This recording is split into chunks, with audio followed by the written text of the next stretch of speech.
Hello, I'm Mark Hall-Patton. I want to invite you out to the Clark County Museum.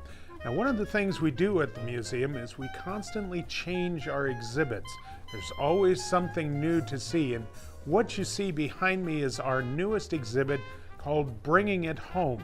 And I'd like to introduce our exhibits curator out here, Malcolm Vuksich, and have him give you a little background on what you will see when you come out here to Bringing It Home.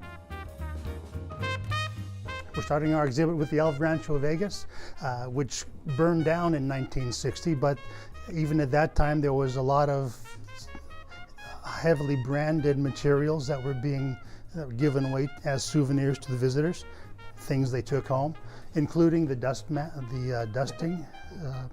That says compliments of the El Rancho Vegas. They were also giving logoed pens and Swizzle Sticks, sewing kits, brushes. People took home menus even though they weren't expected to. Some other common items were coin cups. The El Rancho Vegas and the Dunes were very optimistic in their slot machine payouts. Very popular item to take home were playing cards. These are all cards that were used in fabulous strip resorts. They're all B Playing Card Company. These are the original poker chips from the casinos featured in our exhibit from the 60s to the 80s, the 12 major resorts on the strip. Ashtrays are always a popular item. They weren't exactly meant to be taken, but they're easily slipped into a suitcase. They're small, they're transportable, they're a conversation starter back home. Dice are small, portable, easy to carry. The average life of a dice in a casino is one shift. At the end of an 8-hour shift, the whole set of dice would be canceled. So the casinos have a lot of dice to do something with. They could sell them in the gift shop at 25 cents a pair, or they could keep them in the back and throw them out. Swizzle Sticks were popular. This is a small example of the King collection. The King collection holds over 1,000 Swizzle Sticks. We have only 360 on display here. And Swizzle Sticks take their name from the motion of swizzling or mixing rather than whatever else swizzle might mean. The casinos did very elaborate head designs.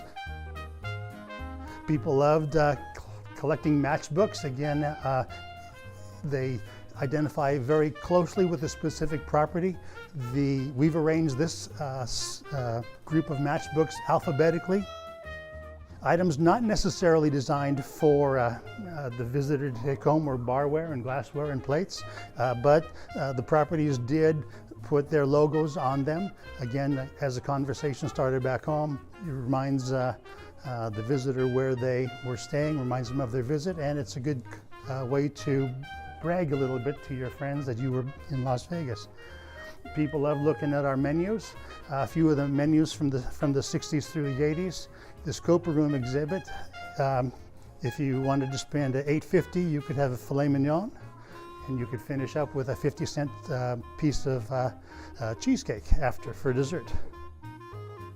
We've also used postcards throughout the exhibit, and the museum has over 1,000 Las Vegas postcards in our collection and of this specific era. So be sure and take some time, come on out to the museum. Remember, we are only $2. We are the best bargain in the Vegas Valley. Of course, it's hard to find us open. We're only open 7 days a week, 9 to 4:30. So come on out and see us, and you too can see the kinds of things that people brought home in the 1960s and 70s in Bringing It Home. Thank you for watching.